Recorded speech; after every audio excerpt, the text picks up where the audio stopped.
ولله ملك السماوات والأرض والله على كل شيء قدير. إن في خلق السماوات والأرض واختلاف الليل والنهار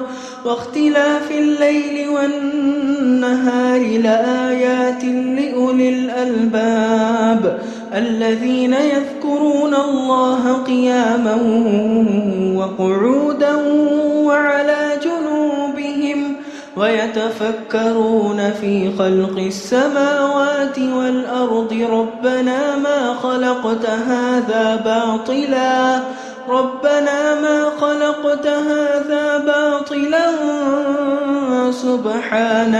سبحانك فقنا عذاب النار.